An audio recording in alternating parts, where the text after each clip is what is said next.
Look, I think as we at Group M have outlined, there are a whole host of pillars to kind of the broader concept of responsible media. But with regards to what do publishers need to do, what does the sell side need to do, and kind of how do we need to think about the evolving TV and video ecosystem?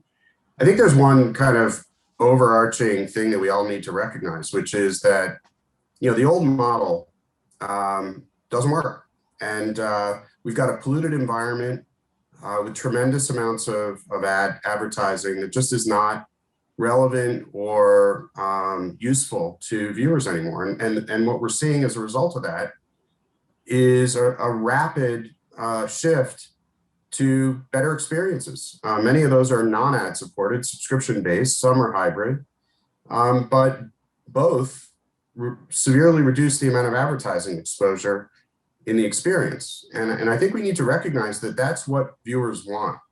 And, the concern I have is that we're moving to a world of haves and have-nots as a result of that. Increasingly, we're going to have a population that can afford to avoid advertising and to experience their video content a la carte and without interruption, which limits brands' abilities to engage with them. But also, what it does is it gates some of the content to just that population. And we're going to have an environment where, large swaths of the population just don't have access to some of the best premium content available because it all lives behind paywalls. And that's what really concerns me, whether that's delivery of news, delivery of thought-provoking dramas, documentaries, or just entertainment that helps people kind of escape. We need to make sure that everyone has access to those diverse and different points of view. And I don't think that we're on that path given the current cycle. So what does it mean? It means we need to recognize that the ad model has to be completely rethought in the traditional ad-supported environment. We've heard people talking about reducing ad load for a while. We need to make massive changes to ad load. And more importantly, we need to recognize that the old legacy model of individual publishers selling their own inventory does not accommodate a world where we are mutually trying to reduce the ad load to the lowest degree possible. At the end of the day, advertisers need all of their partners on the sell side to work together to help us optimize campaigns, not within their own siloed portfolios, but across the entire ecosystem so that we can deliver as few ads as possible and create as much value as there is potential to create, not just for sellers in terms of price, not just for advertisers in terms of delivering their campaigns, but for consumers as well so that they have good experiences.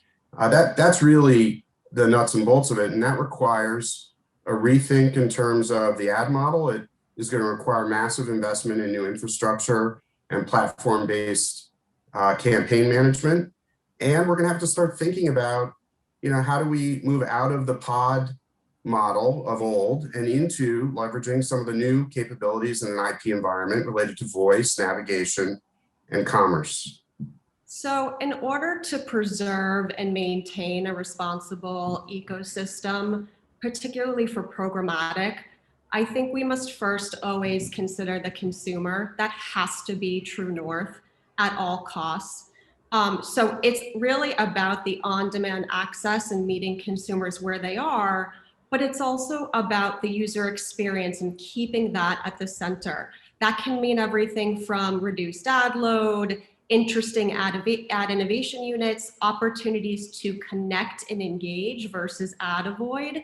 And I really think too, it's about combining culture, connection, context, and audience versus making sort of mutually exclusive choices between audiences at scale and premium content adjacency. So what about the consumer experience in particular in terms of ad load, interactive experiences? What do you think is necessary to innovate? Yeah, I think it's about engaging ad experiences and reducing commercial time to ensure that breakthrough brand messaging really has center spotlight to reach max effectiveness and efficacy.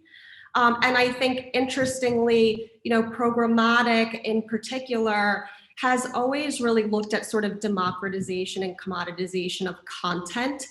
But if you really take a step back and you take sort of the operational efficiencies of programmatic and you combine that with premium content at scale, and you don't make trade-offs, I think that's really sort of the holy grail endgame of the combination of premium pub content and programmatic operational efficiency.